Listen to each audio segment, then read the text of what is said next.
Setiabudi SPD, yang terhormat Kasubag PU SLB Negeri 1 Rejang Lebong Ibu Desita AMD, yang kami hormati Wakil Kepala Kesiswaan SLB Negeri 1 Rejang Lebong Ibu Ririn Sulastri SPD, yang kami hormati Wakil Kepala Kurikulum SLB Negeri 1 Rejang Lebong Bapak Aswar SPD GR, yang kami hormati Wakil Kepala Sarana Prasarana SLB Negeri 1 Rejang Lebong Ibu Duri Ayu Lestari SPD, dan yang kami hormati Bapak Ibu Dewan Guru beserta staf SLB Negeri 1 Rejang Lebong yang berbahagia. Assalamualaikum warahmatullahi wabarakatuh. Selamat siang dan salam sejahtera untuk kita semua. Acara kegiatan aksi nyata diseminasi modul 1.4 pemahaman dan pengalaman budaya positif calon guru penggerak angkatan 7 bertempat di ruang Dikdas SLB Negeri 1 Rejang Lebong pada hari Selasa 6 Februari 2023 dimulai. Saya ucapkan selamat datang di ruang Dikdas SLB Negeri 1 Rejang Lebong pada hari ini Selasa 6 Februari 2023 dalam acara kegiatan aksi nyata diseminasi modul 1.4 pemahaman dan pengalaman budaya positif calon guru penggerak angkatan 7. Hadirin yang saya hormati, puji syukur kehadirat Allah Subhanahu wa Ta'ala, Tuhan yang Maha Esa, karena atas berkah darinya lah kita semua bisa berada di sini untuk menghadiri kegiatan pada hari ini. Sholawat serta salam semoga senantiasa tercurah kepada junjungan kita Nabi besar Muhammad Sallallahu Alaihi Wasallam. Semoga kita semua mendapatkan syafaat beliau di hari akhir nanti. Dan saya pribadi, Andri Setiawati, sebagai MC pada kegiatan hari ini.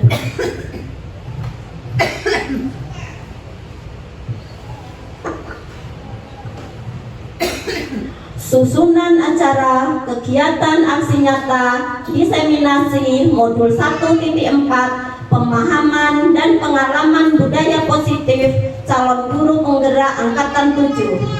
Yang pertama yaitu pembukaan. Yang kedua, kata sambutan dari Kepala SLB Negeri 1 Rejang Lebong.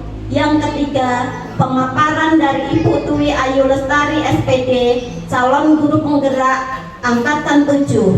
Yang keempat, penutup. Memasuki acara yang pertama yaitu pembukaan. Marilah acara kegiatan aksi nyata diseminasi modul 1.4 pemahaman dan pengalaman budaya positif calon guru penggerak angkatan 7 kita buka dengan bacaan basmalah bersama-sama. Bismillahirrahmanirrahim. Memasuki acara yang kedua yaitu sambutan dari Kepala SLB Negeri 1 Rejang Lebong kepada Bapak Agus Setiabudi SPD. Waktu kami persilakan. Terima kasih. Assalamualaikum warahmatullahi wabarakatuh. Yang saya hormati Bapak Ibu Guru, Dewan Guru, sekolah luar biasa Negeri 1 Rejang Lebong yang pada kesempatan ini berkumpul di ruang Dikdas dalam rangka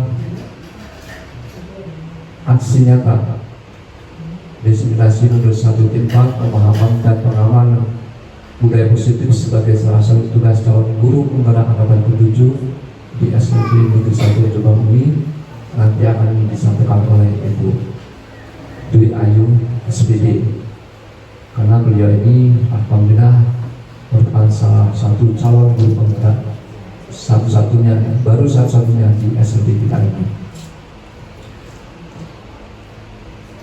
Berikutnya mari kita sampaikan salam kepada junjungan besar Muhammad, salam bersama keluarga, para sahabat dan pengikut yang setia aku jalan. Bapak Ibu hormati, pada kesempatan ini alhamdulillah kita masih diberikan kesehatan, keselamatan, sehingga insya Allah acara ini bisa berjalan dengan baik, lancar dan sukses dalam rangka menyelenggarakan aksi nyata diseminasi modul 1-4 pemahaman dan pengalaman budaya positif sebagai salah satu tugas calon guru penggerak angkatan ke-7 sebagai salah satu program guru penggerak yang nanti akan disampaikan oleh Ibu Dwi Ayu. Oleh karena itu, saya mohon kepada Bapak Ibu guru dapat mengikuti kegiatan ini dengan sebaik-baiknya, karena ini adalah program baru ya, yang diselenggarakan oleh pemerintah pusat, terutama Kemendikbud, yang diberikan kepada semua calon guru penggerak di seluruh Indonesia, salah satunya di SLB Negeri 1 Rendang Kebon. Mengingat pentingnya materi ini, maka saya harapkan kepada Bapak Ibu guru dapat mengikuti dengan sebaik-baiknya. Karena apa? Karena materi ini mungkin nantinya juga akan diikuti oleh teman-teman semuanya, terutama teman-teman yang belum mengikuti kegiatan calon guru penggerak, sehingga pengalaman ini sangat berharga. Dan nanti apabila ada hal-hal yang kurang jelas, bisa ditanyakan langsung kepada narasumber, yaitu Ibu Dwi. Karena pengalaman ini benar-benar baru ya, baru dan memang program salah satu dari program nasional yang baru digalakkan. Dan saya harapkan nanti setelah Bu Dwi nanti bisa mengikuti kegiatan ini dengan sebaik-baiknya dan tulus, maka saya harapkan juga teman-teman nanti bisa mengikuti jejak daripada Ibu Dwi, yang mana ini adalah merupakan program nasional dan yang sangat bermanfaat bagi Bapak Ibu semuanya. Karena apa? Karena program Bunda ini adalah salah satunya program yang ditekankan baik di sekolah, kepala sekolah, dan guru ya. Jadi serempak Bu ya. Pertama memang itu sekolah penggerak dulu. Sekolah penggerak itu nanti diwakili oleh kepala sekolah. Sehubungan saya kemarin sudah mendapat undangan dan sudah berusaha mengikuti dengan sebaik-baiknya sebagai prosedur calon sekolah penggerak. Namun apapun itu artinya, saya terhenti di tengah jalan, tinggal finish aja dulu. Tapi karena faktor tadi usia yang tidak bisa karena itu sistem, jadi saya tidak mengikuti dan dinyatakan gugur secara sistem. Yang bukan berarti kita tidak bisa, tapi karena itu suatu keadaan yang memang harus terjadi. Oleh karena itu saya berpesan kepada teman-teman semuanya bahwa program ini adalah salah satu juga program untuk mencetak calon-calon kepala sekolah, calon-calon leadership pemimpin sebagai penggerak, sebagai contoh nanti Bapak Ibu guru di dalam melaksanakan tugasnya, baik sebagai guru atau sebagai calon kepala sekolah. Karena program tingkat kepala sekolah sekarang sudah tidak ada lagi, ya. Sudah tidak ada lagi program itu. Jadi seluruh program, baik itu program pengawas, kepala sekolah, ya kan, dan guru, itu semuanya nanti bersumber di guru penggerak, program guru penggerak. Oleh karena itu, mau tidak mau, suka tidak suka, Bapak Ibu juga harus mengikuti kegiatan ini. Karena apa? Ini ya suatu keharusan, ya suatu keharusan, dan memang semuanya itu harus dilalui oleh prosedur, mulai dari pendaftaran, mulai pengisian data, kemudian seleksi, nah kemudian baru di ujian dan pengumuman hasil seleksi itu. Dan alhamdulillah kemarin ada 2 orang guru yang sebenarnya bisa masuk, tapi salah satu guru yaitu Bu Andri karena mengikuti PRCG jadi membatalkan diri. Kemudian apabila Bu Dwi bisa lanjut dan bisa lulus. Oleh karena itu saya katakan juga bagi kawan-kawan lain yang belum mengikuti kegiatan ini, nantinya diharapkan untuk bisa mengikuti. Program ini bisa diikuti oleh guru-guru yang PNS, tapi tidak menutup kemungkinan juga diikuti oleh guru-guru yang non PNS, terutama guru P3K dan juga guru dasar atau guru PTT ya. Dan terutama guru PTT ya, bisa itu diikuti, karena tidak kemungkinan bahwa guru-guru yang belum PNS pun juga bisa. Selagi guru itu masih aktif di sekolah itu dan mengajar di sekolah itu. Ya.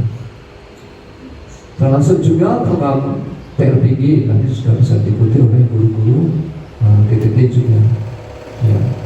Bahkan di sekolah lain, di sekolah yayasan pun juga sudah banyak yang mendapatkan tunjangan promosi, sekalipun tidak sebesar tunjangan yang P3K atau yang PNS, tapi lumayan ya, sekitar 1.500 satu bulan kalau nggak salah.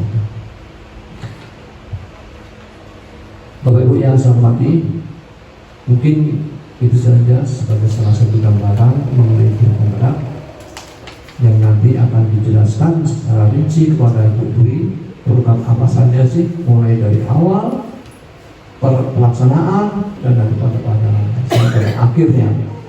Namun cuplikan ini adalah merupakan satu materi saja oleh Bu ya, satu materi, karena materi itu banyak ya. Mungkin ini dipilih oleh Bu Dwi sebagai modul yang sangat penting ya, yang sangat penting, yang seharusnya disampaikan oleh Bapak Guru. Bukan berarti program materi lainnya nggak penting, semuanya penting, tapi nanti ada keterkaitannya, saya rasa begitu. Oleh karena itu Bapak Ibu ya, saya mohon sekali lagi untuk dapat menjadi kegiatan ini dengan sebaik-baiknya, dan apabila nanti ada sesuatu materi yang belum jelas, boleh ditanyakan langsung kepada Bu Dwi. Kemudian juga nanti saya mohon kepada Bu Dwi, silakan Bu, program ini dilaksanakan.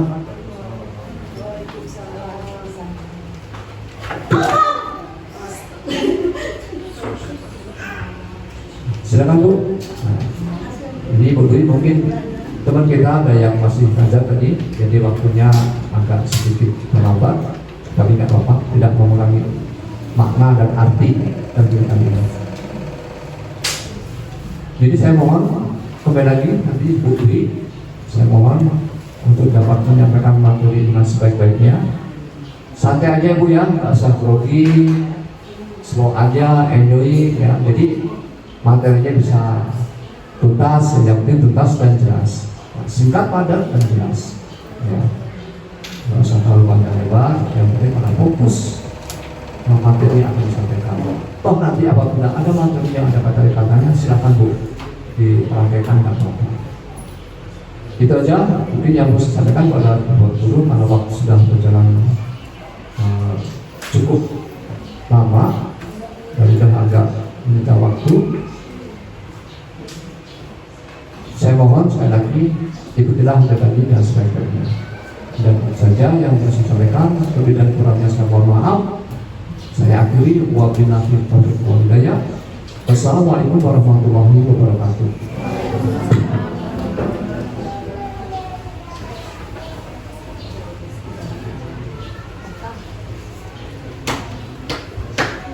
Terima kasih kami sampaikan kepada Bapak Agus Setiabudi SPD selaku Kepala SLB Negeri 1 Rejang Lebong atas arahan dan bimbingannya. Memasuki acara yang ketiga, yaitu pemaparan kegiatan aksi nyata diseminasi modul 1.4 pemahaman dan pengalaman budaya positif calon guru penggerak angkatan 7 kepada Ibu Dwi Ayu Lestari SPD. Saya persilakan.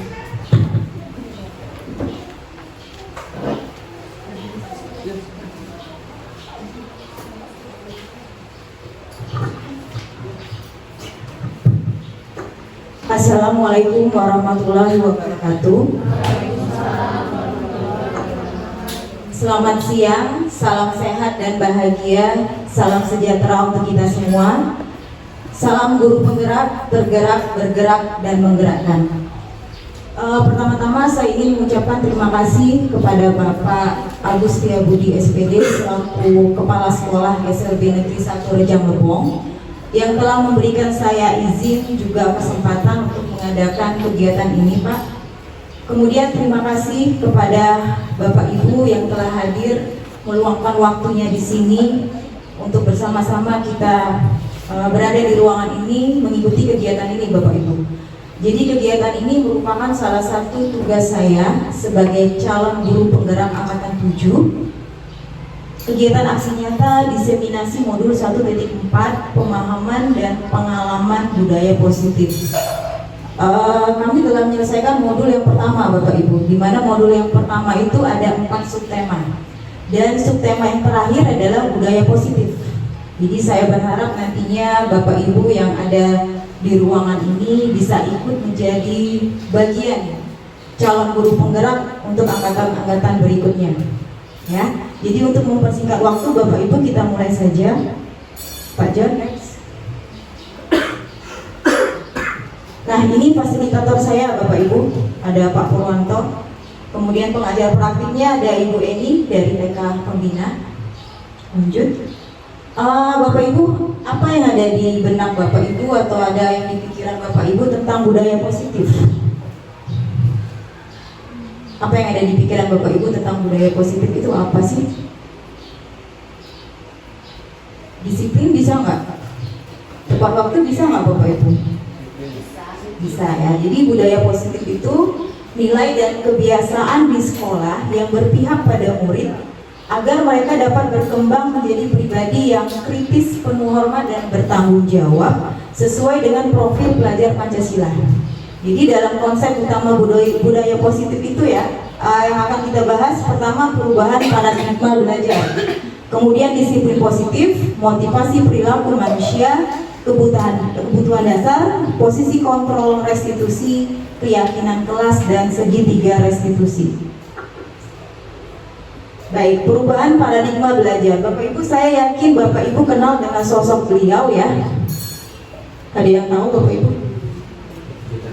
Ki Hajar Dewantara ya, Bapak Pendidikan Nasional. Yang kita kenal dengan semboyannya Bapak Ibu, Ing Narso Suntulodo, Ing Madya Mangunkarso dan Tuguri Handayani. Di mana sebagai seorang pendidik kita harus bisa memberikan contoh, teladan dan dorongan yang baik kepada peserta didik kita sehingga nantinya akan mencapai tujuan yang kita inginkan, tujuan yang akan kita harapkan. Tujuan pendidikan menurut Ki Hajar Dewantara itu adalah menuntun segala kodrat yang ada pada anak-anak agar mereka dapat mencapai keselamatan dan kebahagiaan yang setinggi-tingginya, baik sebagai manusia maupun sebagai anggota masyarakat. Nah, dalam proses menuntun, Ki Hajar Dewantara itu mengibaratkan kita, pendidik itu sebagai petani Bapak Ibu, anak-anak sebagai benih atau biji tanaman, dan sekolah itu sebagai sawah atau lahan tempat bercocok tanam. Jadi sebagai pendidik diibaratkan sebagai seorang petani, jadi kita harus mengusahakan tanah tempat kita tanami tanaman itu bisa bertumbuh dengan baik, tanamannya bisa subur dengan baik.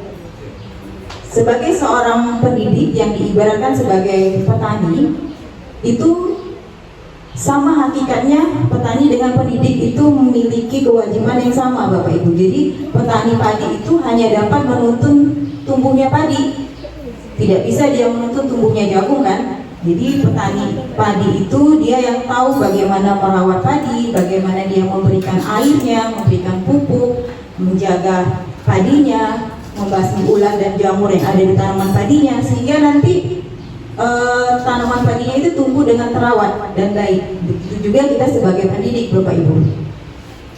Dari uraian tersebut Bapak Ibu kita bisa mengambil kesimpulan bahwa sekolah itu diibaratkan sebagai lahan tempat bercocok tanam. Jadi sebagai seorang guru kita harus bisa mengusahakan bagaimana lingkungan sekolah itu menyenangkan, bagaimana sekolah itu aman, nyaman, bisa menjaga dan melindungi murid dari hal-hal yang tidak baik, sehingga nanti tumbuh karakter yang baik pada diri murid. Contohnya nih, murid yang tadinya malas belajar. Jadi karena lingkungan kondisi sekolah kita aman, nyaman, murid jadi semangat Bapak Ibu untuk belajar. Nah, jadi salah satu tanggung jawab seorang guru itu adalah bagaimana menciptakan suatu lingkungan yang positif, yang terdiri dari warga sekolah itu saling mendukung, saling bantu, saling berkolaborasi, saling bekerja sama, saling belajar, sehingga nanti tercipta kebiasaan baik. Dari kebiasaan baik tumbuh menjadi karakter-karakter yang baik yang nantinya akan membentuk sebuah budaya positif. Next. Disiplin positif. Jadi Bapak Ibu, sebelum kita memahami apa itu disiplin positif, kita akan lakukan kegiatan cobalah buka. Jadi saya akan meminta Bapak Ibu untuk mengepalkan tangannya. Kepalkan tangannya. Bapak Ibu kepalkan tangannya. Ibu Nini tolong kepalkan tangannya. Saya akan memberikan waktu 30 detik Bapak Ibu membayangkan sesuatu yang sangat berharga di dalam kepalan tangan Bapak Ibu. Sesuatu yang sangat berharga, bisa rahasia besar, bisa cerita masa lalu, bisa cerita yang menyedihkan, apapun itu sesuatu yang sangat berharga. Ketika saya mengatakan selesai, Bapak Ibu tidak langsung membukanya. Bisa? Kita mulai dari sekarang Bapak Ibu, bayangkan sesuatu yang sangat berharga.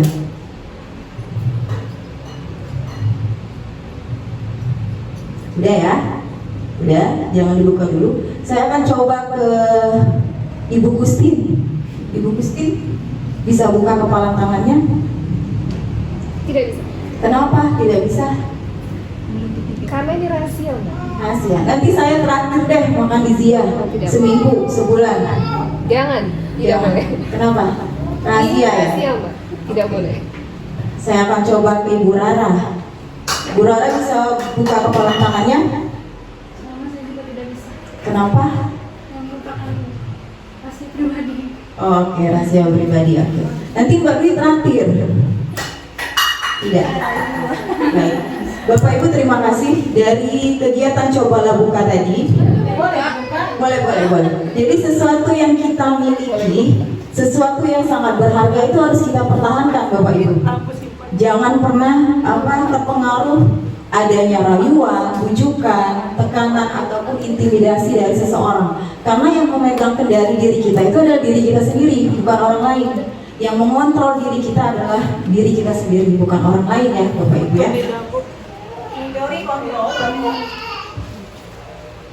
Teori kontrol Dr. William Glasser dalam kontrol teori meluruskan beberapa miskonsepsi tentang makna kontrol Bapak Ibu. Yang pertama, ilusi guru mengontrol murid. Jadi pada dasarnya kita itu tidak dapat memaksa murid Bapak Ibu untuk berbuat sesuatu jika murid itu tidak mau melakukannya. Ya, mungkin pada saat itu kita sedang mengontrol perilaku murid. Ya, sesuatu perilaku murid itu karena murid sedang mengizinkan dirinya untuk dikontrol. Jadi teori kontrol itu menyatakan bahwa semua perilaku memiliki tujuan, bahkan terhadap perilaku yang tidak sesuai. Kemudian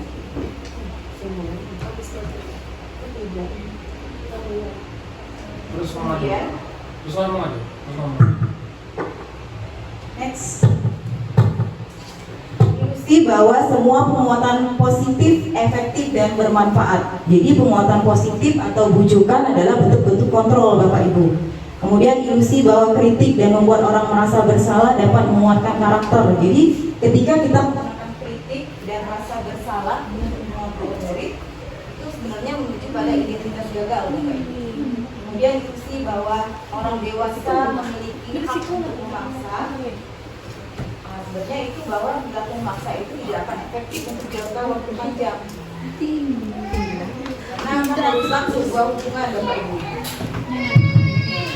Next. Makna kata disiplin. Ketika mendengar kata disiplin, apa yang terbayang di benak Bapak Ibu? Apa yang terlintas di pikiran Bapak Ibu tentang kata disiplin? Oke, tidak datang terlambat ya. Tepat waktu ya Bu Dewi ya. Jadi kebanyakan orang itu akan menghubungkan kata disiplin dengan tata tertib, teratur, kepatuhan. pada peraturan. Jadi kata disiplin juga sering dihubungkan dengan hukuman Bapak Ibu, padahal itu sungguh jauh berbeda, karena belajar tentang disiplin positif itu tidak harus memberikan hukuman. Justru itu alternatif terakhir ya. Kalau perlu tidak perlu kita gunakan sama sekali. Dalam budaya kita, makna kata disiplin dimaknai menjadi sesuatu yang dilakukan seseorang kepada orang lain untuk mendapatkan kepatuhan. Kata disiplin itu biasanya dihubungkan dengan ketidaknyamanan. Benar nggak Bapak Ibu? Next. Ki Hajar Dewantara menyatakan bahwa untuk mencapai kemerdekaan dalam konteks pendidikan kita saat ini, jadi syarat utamanya itu harus ada disiplin yang kuat Bapak Ibu. Disiplin yang kuat itu adalah disiplin diri, dari diri kita sendiri. Adanya motivasi intrinsik, internal dari diri kita sendiri, bukan adanya motivasi eksternal dari orang lain. Kemudian Dian Gozen juga dia menyatakan bahwa disiplin itu berasal dari bahasa Latin disiplina yang artinya belajar. Jadi bagaimana seseorang itu harus mengikuti suatu aliran, maka motivasi yang harus dibangun yang adalah motivasi dari dalam dirinya, intrinsik, bukan dari luar. Next. Nilai-nilai kebajikan Bapak Ibu. Jadi makna disiplin positif yang dikemukakan oleh Ki Hajar Dewantara juga Dian Gozen tadi mengartikan bahwa disiplin itu sebagai bentuk kontrol diri. Jadi kontrol diri agar kita dapat mencapai tujuan yang mulia. Nah, sifat-sifat positif manusia yang merupakan tujuan mulia yang ingin dicapai setiap individu itu yang dinamakan nilai-nilai kebajikan Bapak Ibu. Jadi menurut Dr. William Glasser pada teori kontrolnya menyatakan bahwa setiap perbuatan memiliki suatu tujuan. Kemudian Dian Gozen juga mengemukakan bahwa dengan mengaitkan nilai-nilai kebajikan yang diyakini seseorang, maka motivasi intrinsiknya akan terbangun. Misalnya motivasi dari dalam dirinya Bapak Ibu untuk mencapai tujuan mulia. Next. Ada beberapa nilai-nilai kebajikan Bapak Ibu. Di sini saya mengambil nilai-nilai kebajikan profil pelajar Pancasila. Yang pertama, beriman, bertakwa kepada Tuhan Yang Maha Esa dan berakhlak mulia, mandiri, bernalar kritis, berkebinekaan global, bergotong royong dan kreatif. Motivasi perilaku manusia. Saya ingin nanya sedikit ke Bu Dewi ya. Bu Dewi, menjadi guru itu karena keinginan sendiri atau ikut-ikutan atau disuruh orang tuanya? Kalau saya pribadi dari diri saya sendiri. Dari diri sendiri ya. Berarti dari motivasi intrinsik ya, dari dalam diri ya. Oke, terima kasih Bu Dewi. Jadi motivasi perilaku manusia itu ada 3 Bapak Ibu. Pertama, untuk menghindari ketidaknyamanan atau hukuman. Jadi biasanya orang yang motivasi perilakunya untuk menghindari hukuman atau ketidaknyamanan itu akan bertanya, apa yang akan terjadi bila saya tidak melakukannya? Dan ini bersifat eksternal. Contohnya nih, saya sendiri aja lah Pak. Kita masuk sekolah 7.30. Jadi karena saya tadi menghindari hukuman, takut ditegur Pak Agus, jadi saya buru-buru datang ke sekolah. Jadi itu motivasinya bersifat eksternal. Jadi karena saya takut mendapat teguran karena datang terlambat, jadi saya buru-buru ke sekolah. Itu yang dinamakan untuk menghindari ketidaknyamanan atau hukuman Bapak Ibu. Next. Yang kedua, untuk mendapatkan imbalan atau penghargaan dari orang lain. Biasanya di motivasi ini kita akan bertanya, apa yang akan saya dapatkan apabila saya melakukannya? Kita masuk 7.30. Terus karena saya mau mendapatkan penghargaan dari kepala sekolah, jadi saya datang tiap hari pagi terus karena ingin mendapatkan penghargaan dari kepala sekolah. Nah, motivasi ini juga bersifat eksternal Bapak Ibu. Kemudian yang ketiga, untuk menjadi orang yang mereka inginkan dan menghargai diri sendiri dengan nilai-nilai yang mereka percaya. Nah, di motivasi ini orang akan bertanya, orang yang seperti apa apabila saya melakukannya?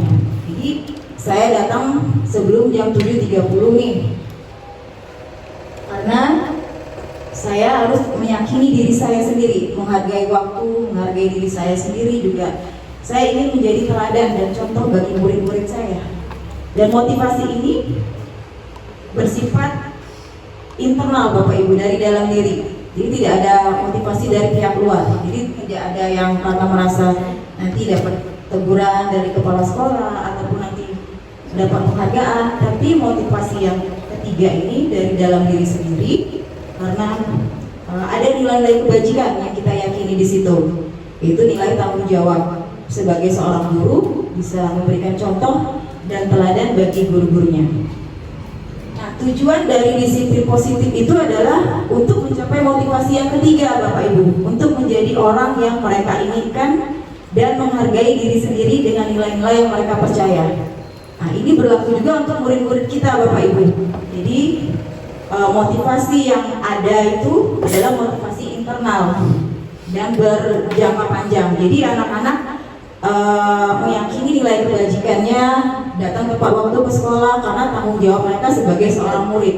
Begitu juga dengan kita sebagai seorang guru. Nilai-nilai kebajikan kita adalah tanggung jawab kita sebagai seorang guru, mengajar anak-anak, memberikan contoh yang baik, teladan yang baik, menghargai diri kita sendiri dan menghargai waktu. Next, hukuman, konsekuensi, dan restitusi. Bapak Ibu, misalnya, Adi, kamu keliling lapangan basket ya 2 kali. Itu hukuman atau konsekuensi Bapak Ibu? Hukuman.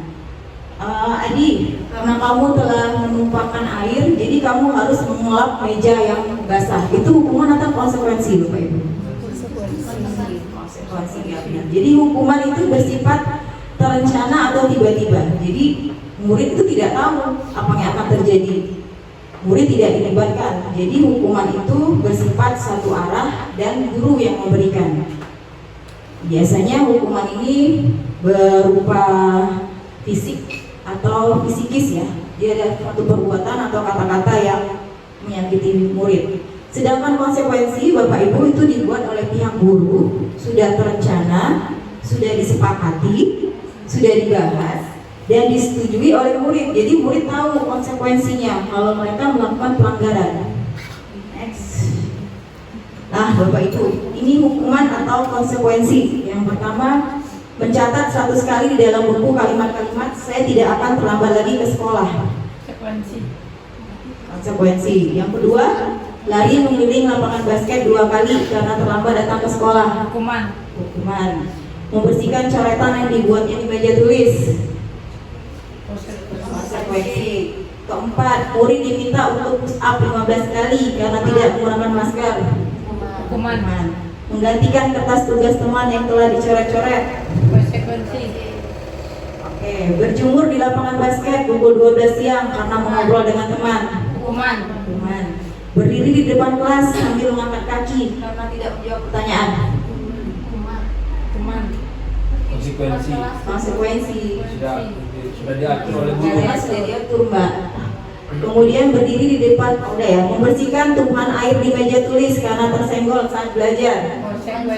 Konsekuensi. Kehilangan 10 menit jam istirahat untuk mengerjakan tugas karena terlambat datang ke sekolah. Hukuman. Konsekuensi. Kemudian duduk di bangku di pinggir lapangan pada jam istirahat, tidak diizinkan bermain oleh guru karena mencederai teman saat bermain di lapangan.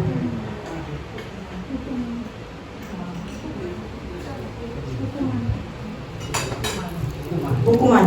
Oke, terima kasih Bapak Ibu. Next, restitusi. Restitusi adalah sebuah pendekatan untuk menciptakan disiplin positif Bapak Ibu. Jadi restitusi ini proses menciptakan kondisi bagi murid untuk memperbaiki kesalahan mereka.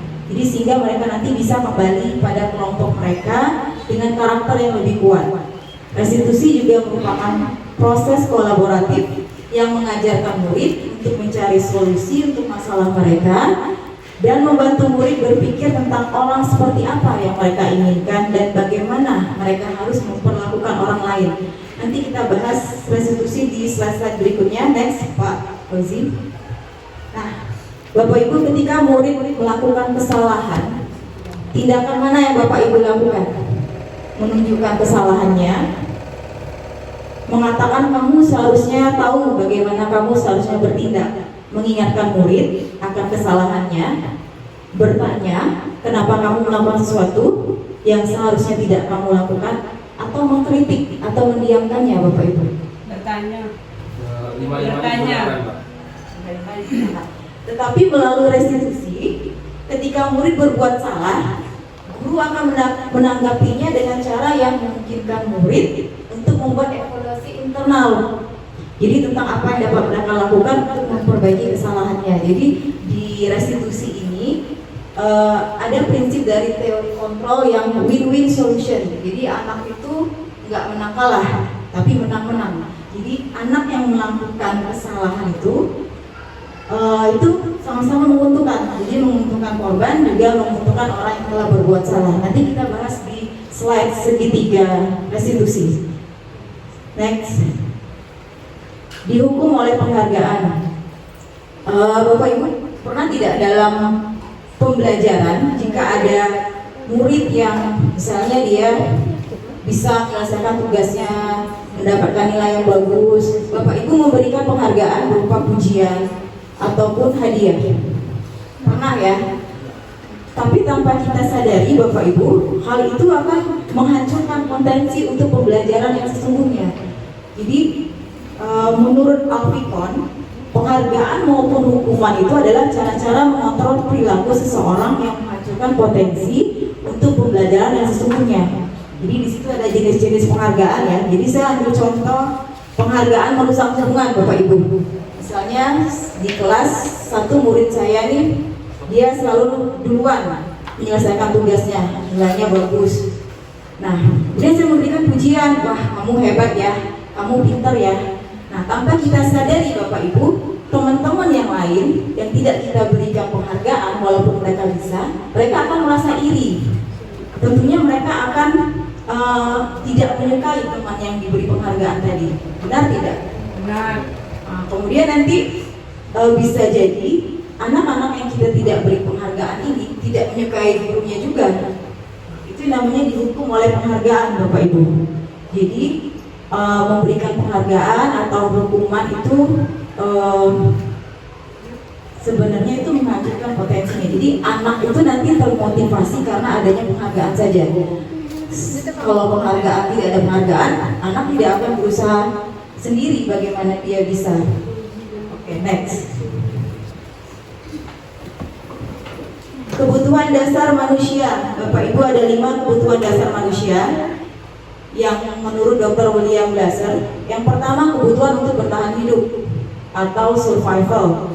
2, kebutuhan untuk merasa diterima, love and belonging. Kebutuhan akan kebebasan, freedom. Kebutuhan akan kesenangan, fun. Kebutuhan akan penguasaan atau power. Next. Kebutuhan untuk bertahan hidup itu bersifat fisiologis, Bapak Ibu, seperti makanan, rumah, kesehatan. Kebutuhan akan biologis untuk mempertahankan hidupnya. Kebutuhan akan rasa aman, nyaman, itu kebutuhan akan bertahan hidup. Kemudian kebutuhan akan kasih sayang dan rasa diterima, itu merupakan kebutuhan psikologis. Jadi kebutuhan untuk merasa menjadi bagian dari suatu kelompok. Ya, jadi kebutuhan untuk tetap terhubung dengan orang lain, teman, keluarga, pasangan hidup, teman kerja, binatang peliharaan, dan kelompok di mana kita tergabung. Kemudian kebutuhan akan kebebasan. Jadi kebutuhan akan kebebasan ini adalah kebutuhan akan kemandirian, Bapak Ibu. Otonomi, memiliki pilihan, dan mampu mengendalikan arah hidup seseorang. Jadi pada kebutuhan akan kebebasan ini, kita itu akan senang mencoba hal-hal baru dan menarik. Kemudian kebutuhan akan kesenangan, fun. Jadi tidak mungkin kita tuh akan sedih terus, Bapak Ibu. Pastikan kita butuh yang namanya kesenangan, ya kan? Bermain, tertawa, anak-anak juga. Jadi anak-anak itu mereka pasti perlu yang namanya kesenangan. Mereka suka mengoleksi permainan, barang berharga, barang-barang yang mereka suka. Anak-anak juga suka melucu. Kadang pada saat mereka terlihat buruk pun masih terlihat lucu. Kemudian kebutuhan akan penguasaan atau power. Nah, kebutuhan ini berhubungan dengan kekuatan untuk mencapai sesuatu, untuk menjadi kompeten, menjadi terampil, untuk diakui dan dihormati. Next. Next. Nah, ini ada contoh kasus Bapak Ibu. Jadi Ibu Ambar, guru wali kelas 2A di SD Pelita Hati, sedang bingung menghadapi ulah salah satu murid di kelasnya yang bernama Doni. Jadi beberapa anak di kelas 2A itu telah datang padanya dan mengeluhkan Doni yang seringkali meminta bekal makan siang mereka dengan paksa. Nah, jika Bapak Ibu menghadapi situasi seperti ini, apa yang Ibu lakukan? Terus apa yang akan kira-kira Doni akan melakukan apa? Jawaban apa? Apa yang akan Bapak Ibu lakukan jika ada di posisi Ibu Ambar? Ada yang bisa jawab?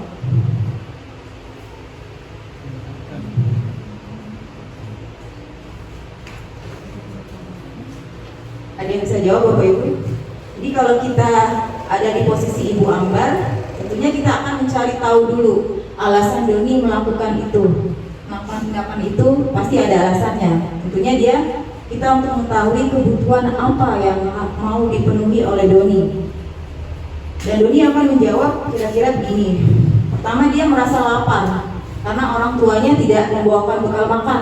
Nah, di situ Doni berusaha untuk memenuhi kebutuhan untuk bertahan hidup. Ya tidak, Bapak Ibu.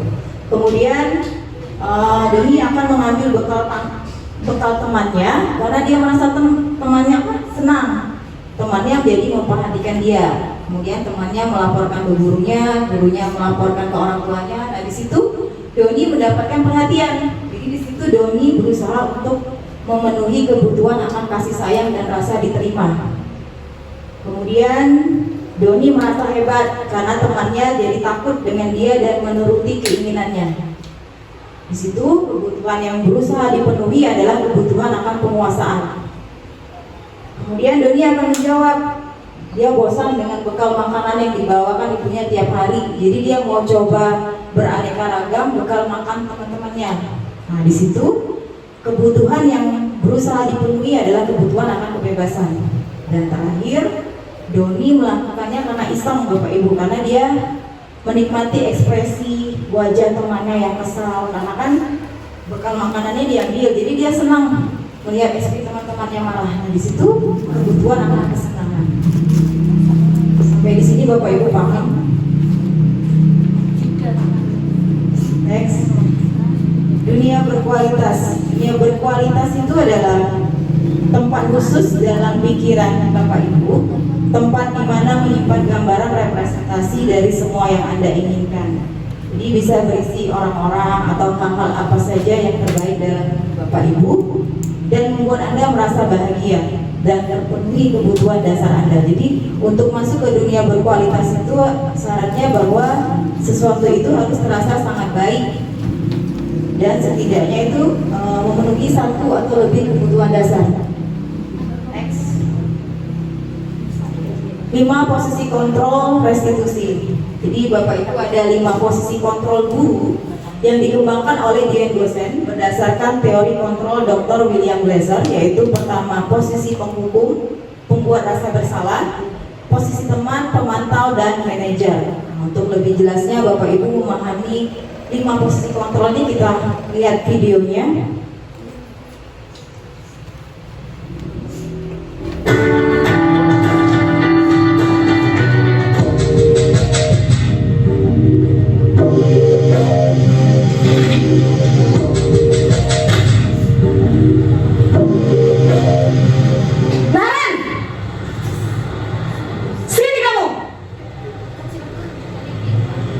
Selamat pagi, Bu. Selalu terlambat. Kamu deh pasti terlambat. Maaf, Bu. Saya Apa? Apa coba? Alasan kamu apa lagi? Kapan sih kamu tidak terlambat? Malas sekali ya kamu jadi anak. saya Dasar pemalas. Gak kapok-kapok sih kamu. Sudah berapa kali terlambat? Sana, kamu keliling lapangan basket 2 kali. Kenapa saya harus keliling lapangan basket, Bu? Kenapa? Kamu melawan ibu?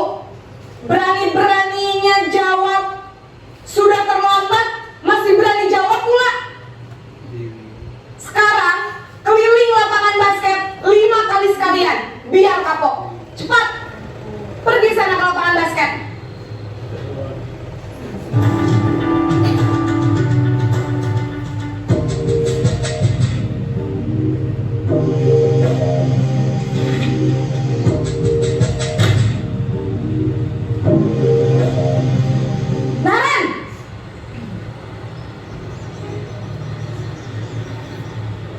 pagi, Bu.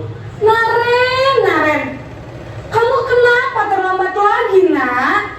Ya Tuhan, Naren, kamu senang ya bikin ibu susah ya? Kalau kamu terlambat lagi, nanti ibu yang ditegur bapak kepala sekolah, nak. Disangka ibu tidak bisa membina kamu.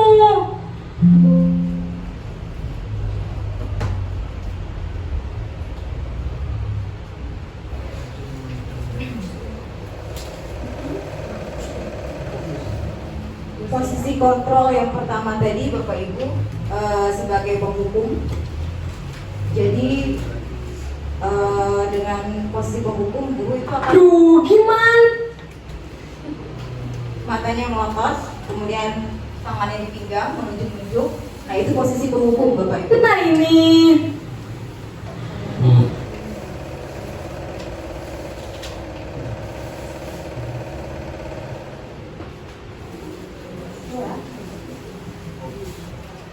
Jadi pada posisi penghukum, Maaf, Bu.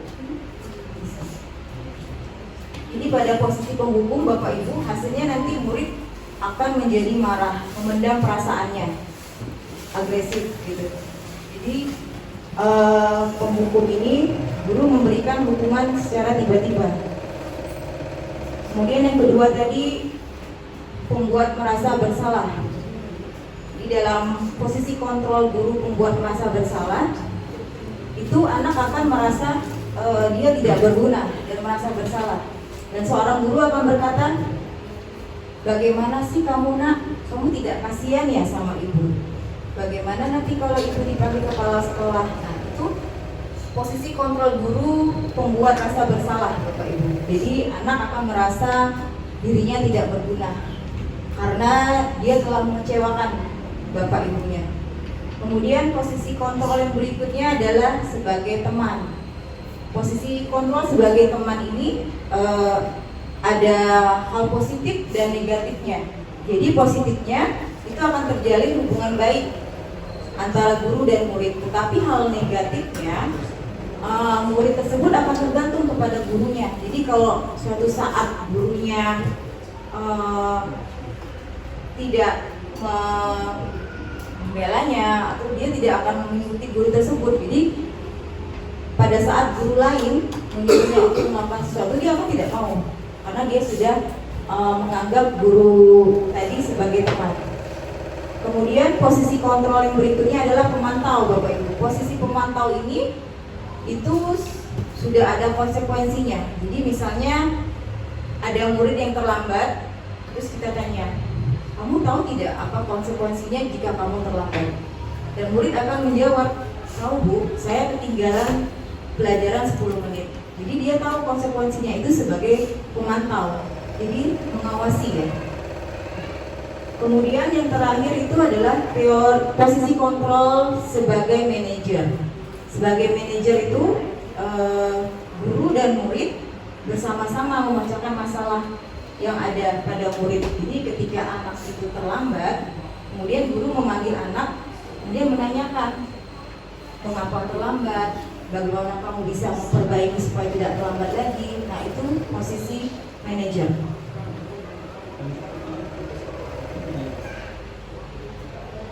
Duh Gusti Naren, kamu suka ya kalau ibu ditegur bapak kepala sekolah? Terus sekarang ibu harus tulis apa ini di buku absen? Ini kamu sudah sering terlambat loh. Ibu harus apa coba? Maaf, Bu. Maaf sekali. Ya sudah, lain kali jangan bikin ibu susah lagi ya nak ya. Ibu tidak akan kuat lagi kalau kamu begini terus.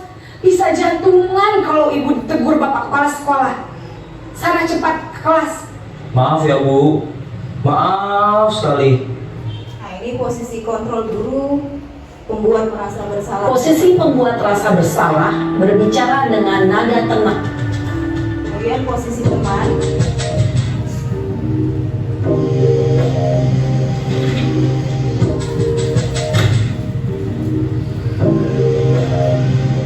Naren!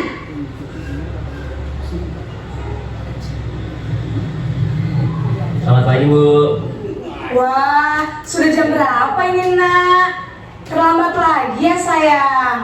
Iya Bu, habis ibu saya lupa bangunkan saya Bu. Kamu malah menyalahkan ibu kamu. Kamu bukannya anak yang larinya paling kencang. Kok terlambat sih? Iya Bu, saya memang terlambat bangun tadi. Jadi biarpun saya lari kencang, tetap gak kekejar Bu.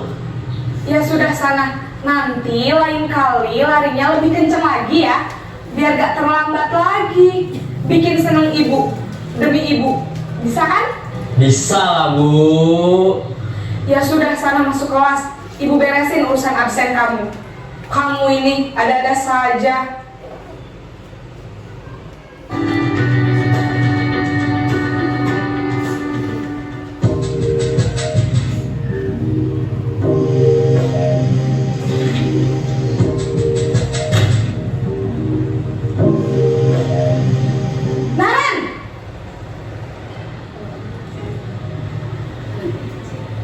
Selamat pagi Bu.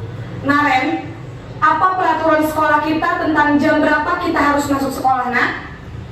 Kita harus di sekolah jam 7 Bu. Iya betul, sekarang sudah jam 7.20. Naren sudah tahu konsekuensinya jika terlambat hadir. Paham Bu, saya harus tinggal kelas pas jam istirahat selama 20 menit. Iya benar, konsekuensinya demikian. Jadi nanti jam 9.30 pas istirahat, kamu harus tinggal di kelas, kerjakan tugas tambahan untuk ketertinggalan kamu, ya? Baik Bu.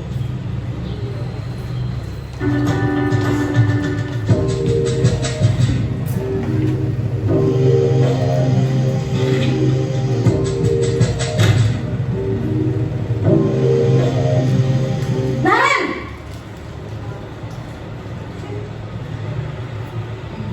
Selamat pagi Bu. Selamat pagi Naren. Maaf Bu, saya terlambat. Iya, sekolah masuknya jam 7, sekarang sudah jam 7.20. Jadi sekarang bagaimana ini Naren? Maaf Bu, saya lupa setel alarm saya semalam.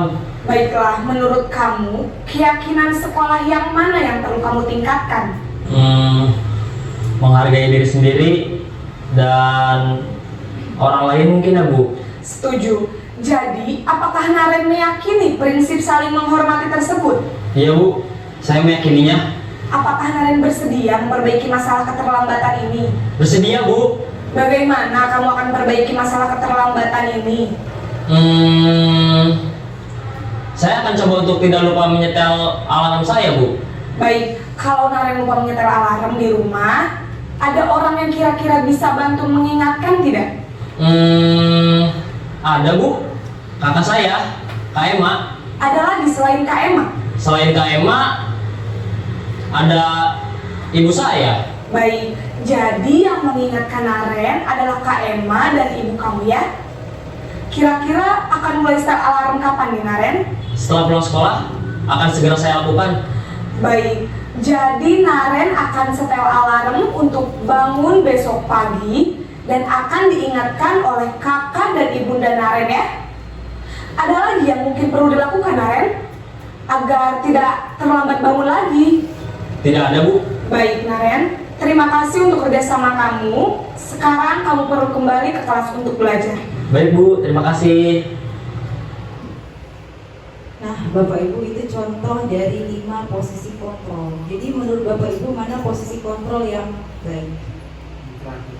Yang terakhir, posisi manajer ya. Bapak Ibu pernah berada di posisi kontrol mana?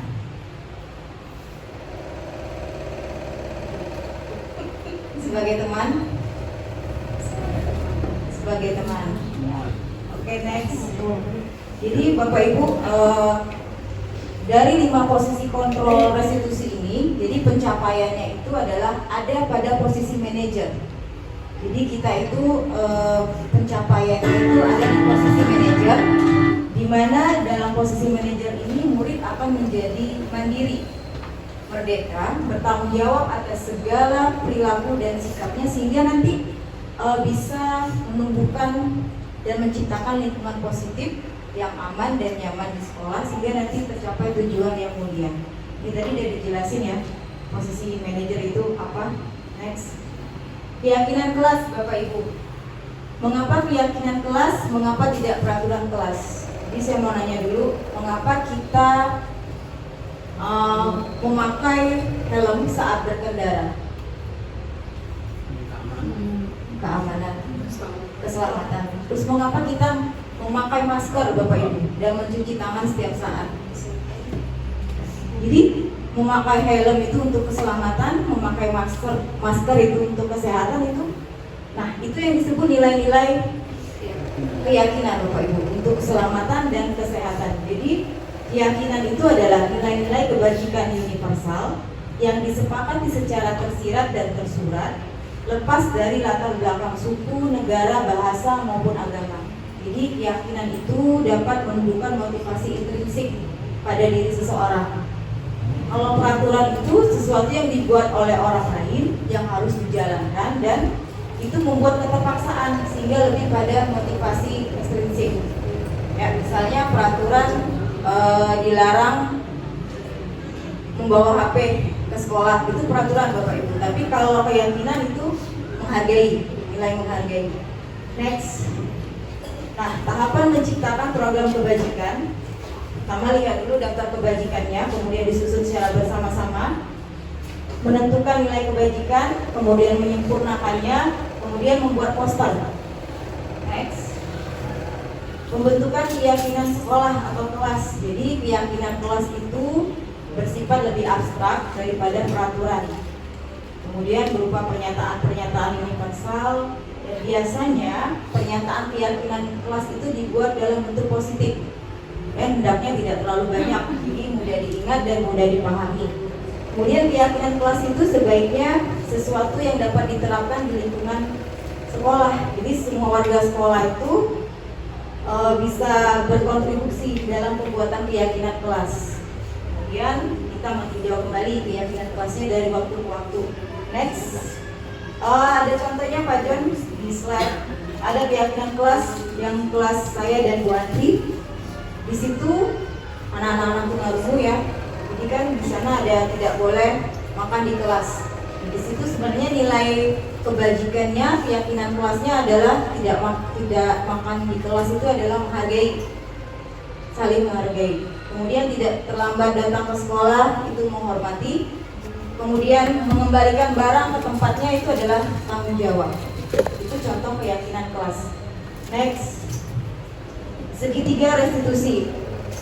Di slide sebelumnya kita sudah memahami kalau restitusi itu adalah sebuah pendekatan untuk menciptakan disiplin positif, Bapak Ibu. Jadi bagaimana kita berkontribusi bersama murid, memecahkan murid untuk memecahkan masalah yang dihadapi murid, untuk mencarikan solusi jalan keluarnya. Jadi untuk memecahkannya itu kita menggunakan restitusi dengan tahapan segitiga restitusi. Jadi ada 3 tahapan segitiga restitusi. Yang pertama menstabilkan identitas, kemudian validasi tindakan yang salah, dan menanyakan keyakinan.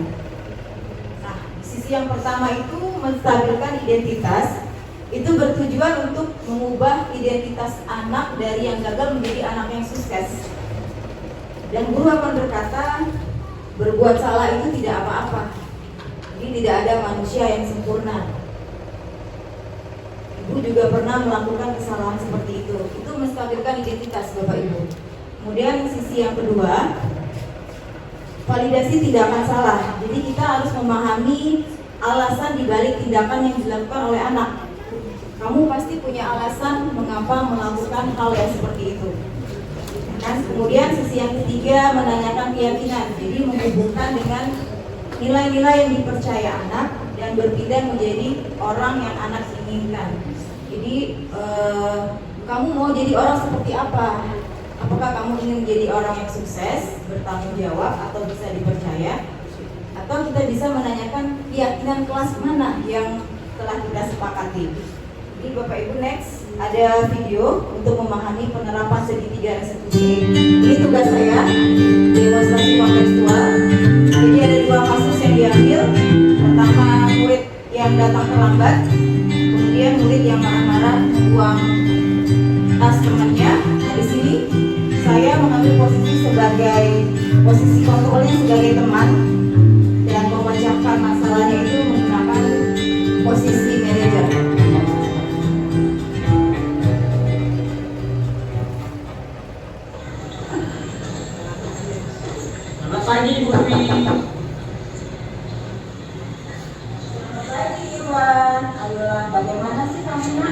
Kemarin kan sudah janji sama Ibu Dwi kan tidak terlambat lagi. Kenapa hari ini terlambat? Ya sudah tidak apa-apa. Duduk dulu sana. Posisi sebagai teman Bapak Ibu. Kemudian dalam mengucapkan masalahnya, posisinya sebagai manajer. Lagi Iwan tahu tidak kenapa Ibu dipanggil ke sini? Tidak tahu. Iwan tadi datang ke sekolah jam berapa? Jam 8, Jam 8. Kita masuk sekolah jam berapa? jam 7, jam 30. Jam 7.30. Artinya Iwan tadi datang ke sekolah tepat waktu atau terlambat? Lambat. Terlambat itu suatu perbuatan yang baik atau tidak baik? Tidak baik ya. Artinya terlambat itu perbuatan yang salah ya. Ya, setiap manusia pasti berbuat kesalahan, dari Ibu juga pernah terlambat datang ke sekolah. Tapi di sini Ibu tidak mencari siapa yang salah, tapi Ibu mau mencari solusi tentang keterlambatan Iwan. Iwan pasti punya alasan ya kenapa terlambat. Coba diceritakan. Siang. Kesiangan, hidupnya kemalaman. Kenapa hidup kemalaman? Kenapa nanti hidup kemalaman? Main game. Oh, jadi karena asik main game, hidupnya kemalaman, akhirnya dapat terlambat ke sekolah. Ya, Iwan masih ingat tidak tentang keyakinan kelas atau kesepakatan kelas yang pernah kita buat? Iya. Ya, apa saja Kak? Harus disiplin dan ya,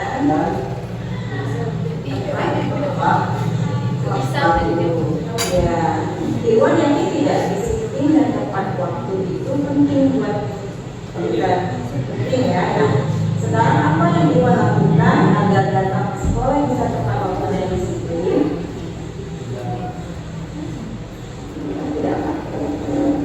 Tidak main game lagi. Terus tidurnya. Nah, Bapak Ibu, dari kasus yang pertama ini menstabilkan identitas. Setiap orang pasti melakukan kesalahan. Kemudian identitas, menanyakan identitas itu. Iwan sudah tahu ya apa yang sudah dilakukan. Kesalahan mau dimulai. Pasti Iwan mempunyai alasan mengapa dia datang hari ini ya. Kemudian menanyakan keyakinan. Nilai keyakinan apa yang dia untuk menjadi anak yang disiplin dan telah disepakatkan. Oke, terima kasih Nak. Kasus yang kedua, Iwan marah-marah pada temannya dan membuang tas temannya. Rizky, ngaku kau ngambil kotak nasi ambo, kau nakalnya. Tadi Iwan marah sama Iwan sama Rizky ada masalah ya Nak? Kenapa? Apa bisa jadi? Rizky ngambil kotak nasi ambo. Iwan marah. Wajar Iwan marah. Iwan tidak bisa makan ya. Terus apa yang Iwan lakukan?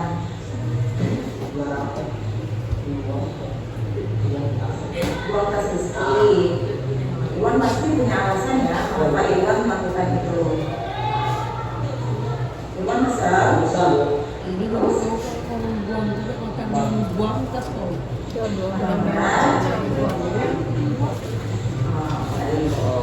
Mempertahankan barang yang kita miliki itu sangat penting dan bagusnya kamu bisa menahan diri dan mengukur rezeki ya. Nah, di sini Ibu Dwi akan mencari siapa yang salah. Kita lihat apakah tindakan Iwan tadi yang membuang tas Rizky sesuai dengan keyakinan kelas. Tidak. Apa yang Iwan percaya? Apa yang Iwan tunjukkan? Menunjukkan anak murid. Menghargai barang orang lain Barang orang lain dan bersikap baik. Iwan yang menghargai barang orang lain dan bersikap baik itu penting. Jadi seharusnya kita bisa menghargai barang orang lain dan bersikap baik ya. Nah, harusnya Iwan tidak membuang tas Rizky. Iwan bersedia memperbaiki masalah ini? Tidak. Kalau Iwan bersedia, Iwan mau menjadi orang seperti apa? Baik dan sama. Mari kita pikirkan bagaimana memperbaiki masalah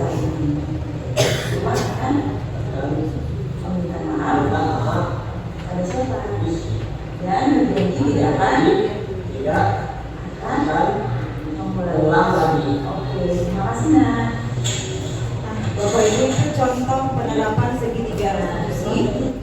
Pertama menggunakan posisi guru sebagai teman, kemudian sebagai manajer.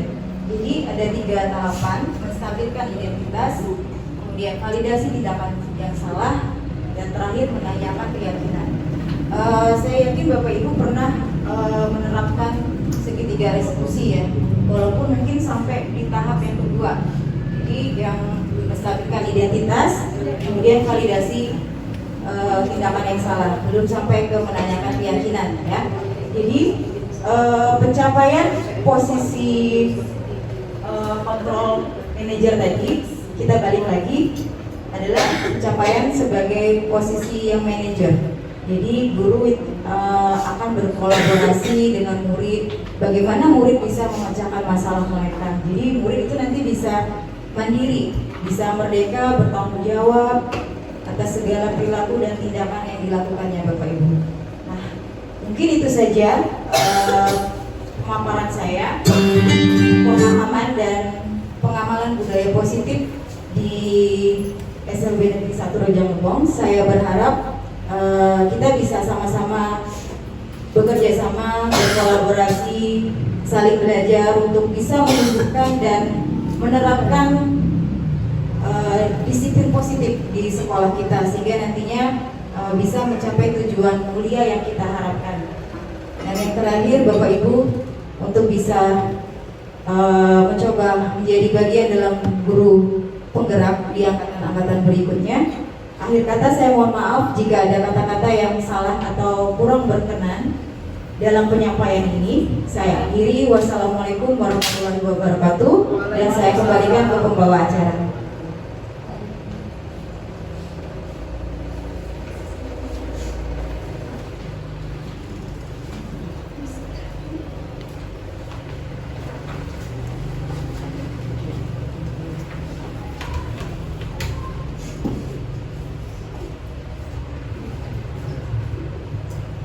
Terima kasih kami sampaikan kepada Ibu Dwi Ayu Lestari SPD yang telah berbagi ilmu kepada kami semua.